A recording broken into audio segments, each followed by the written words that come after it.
Hi, my beautiful friends. I am again by the Medicine Lake. I came here to bathe, and I usually bring books with me that I read. And now I'm reading this book. It is called Indian Legends of the Pacific Northwest, and it's written by Ella E. Clark, illustrated by Robert Bruce Inverarity, and it is printed by University of California Press. Now, this book is the one I cannot let go of. And I'm reading a lot of books parallel to this one, but I keep coming back to these short stories, these legends, and I'm finding so many similarities as to our spiritual quest now, and how all these seemingly new ideas and new inventions like fasting, autonomy, not eating, not drinking, and not sleeping, how all of it was already here in the indigenous culture to actually connect to their spirit, a guiding spirit. And all of these channels, I'm listening to this girl Katya from Russia. She talks, she's talks a lot about being autonomous and not eating, drinking, sleeping, and going through that to realize that that you live in the matrix. And this is so related to everything I've been saying, that yes, the matrix ways are being implemented over something natural, and this natural was actually in the New World when and before Columbus discovered America. It was the land of that new, of the raw, of the closest to the source, closest people to the essence, people that were one with the environment. And the settlers came and they failed to see the magic that was happening here. And now we are slowly rediscovering that. But others are referring to this knowledge as something new that they have discovered themselves, which is wonderful. But for us who are here in this continent, I think it would be absolutely phenomenal if we could find it within ourselves to return the magic by communicating with native tribes, by offering them their land back, and by asking them for help with the environment, and asking them for help in our spiritual journeys. And I will read to you, and this comes from very old tales. All these tales, they were passed on from person to person for centuries, for generations, and they're all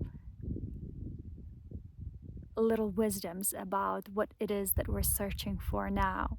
And here is this explanation about guardian spirits, and look how much it relates to what everybody is going through now, especially Eastern Europeans going through this fasting.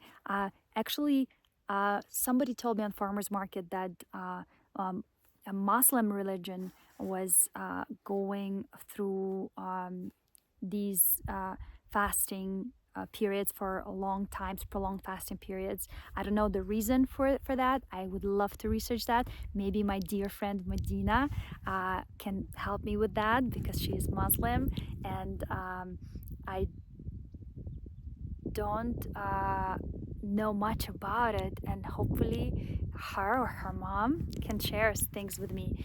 But here is here's the whole introduction to guardian spirits.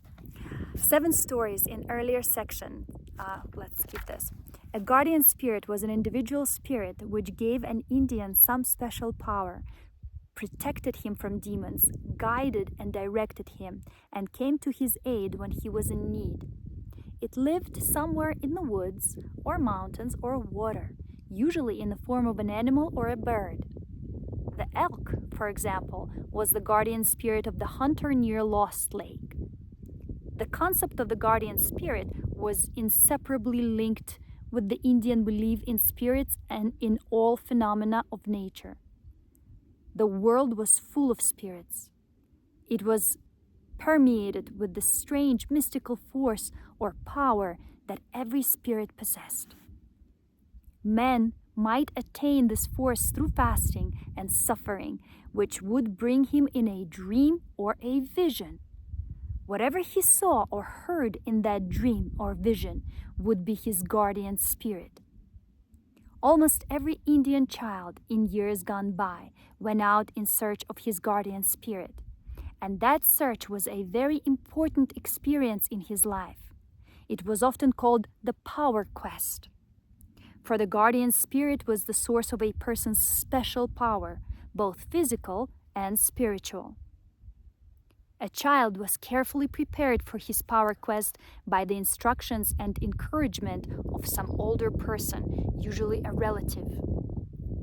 When a boy or a girl was between the ages of 7 and 13, sometimes younger, he was sent into the forest or up on the mountain or to a point on the beach alone for the purpose of seeking his guardian spirit.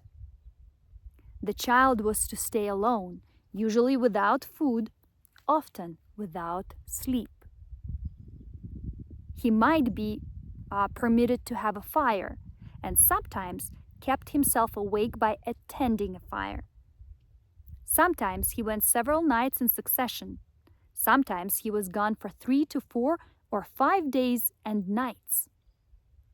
Although a guardian spirit might come to a child anywhere, most tribes considered certain places better than others.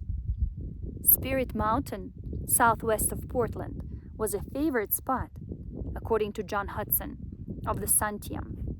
And Vigil of Mount Jefferson, he says, brought guardian spirits of special power. White Mountain in northeastern Washington was the usual place among the Colville Indians. Numerous piles of rocks on the mountain are reminders of many power quests in days gone by. Peter Noyes, a Colville Indian, now past 80, says that boys between the ages of 5 and 12 were taken up there by fathers or uncles. They had to stay alone 5 or 6 days without anything to eat, while they waited for the voice of some spirit in the form of an animal or a bird. Each boy made a pile of rocks as proof that he stayed where he had been left. In all tribes, cleanliness was an important part of the guardian spirit quest. Unless the young person was scrupulously clean, no guardian spirit would come to him. Rose Purdy, who spent her childhood in a village along Hood Canal, tells about a boy of her tribe who was directed to dive into the water to seek his power. He bathed until he thought he was clean, but when he dived, the rock he held in his fist would not let him go down. Thinking he was not clean, he bathed again, scrubbing himself with the brush or leaves. 4 times he came out of the water to make himself cleaner, almost rubbing his nails away with a rock in his efforts to get fingernails and toenails perfectly clean. When he dived the 5th time, the rock in his hand allowed him to go down. If the child was in the proper frame of mind, and if he showed courage and perseverance, his guardian spirit would appear to him in a dream or a vision. He might see it, or he might hear its song, or it might speak to him. In some tribes, it was expected to appear first as a man or a woman, announcing that it was a certain animal. In one of the Puget Sound tribes, a person was considered fortunate if his guardian spirit was an owl, a bear, or a wolf. Among the Okogan and Colville tribes of north-central Washington, the cougar, the grizzly bear, and the eagle were strong powers. Even stronger were Story Chickadee, Story Beaver, Story Mountain Goat, Story Rock, characters which appear in the mythology of the tribes. If a person was so fortunate as to acquire one of these four as his guardian spirit, he would be protected from all harm and might receive some of his guardian spirit's powers to perform miracles. Not every child was successful on the power quest. My uncle sent me out hundreds of times when I was between 8 and 15, said a great-grandmother who told me some of her tribal tales. But I never heard the song of any bird or animal or groundhog. I wasn't lucky enough to hear a song from anyone. If a woman had acquired a guardian spirit, she was accepted on a par with men in some tribes. If she had not, she could still live a satisfactory life. But a boy could expect very little from life if he became a man without having been successful in a power quest. A child fortunate in hearing or seeing his guardian spirit was not to tell anyone of his experience for several years. If he should tell people about it too soon, his guardian spirit would lose some of its power or might even forsake him. In some tribes, no person revealed the source of his special power unless death was imminent. In adult life, he would be helped by his spirit. If an otter were his guardian, he would have special power in swimming. An eel guardian gave him power to escape from his enemies because it was slippery.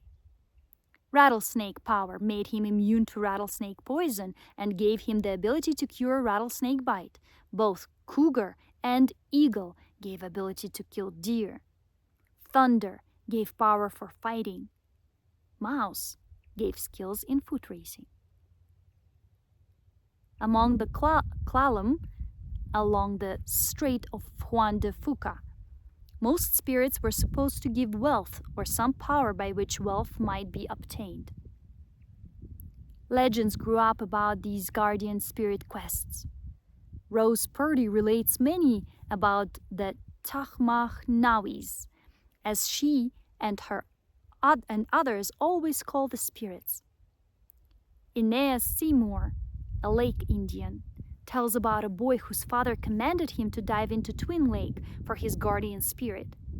He tried to dive but came back to a rock overlooking the lake. Directed to dive again, he went down to the bottom of the lake.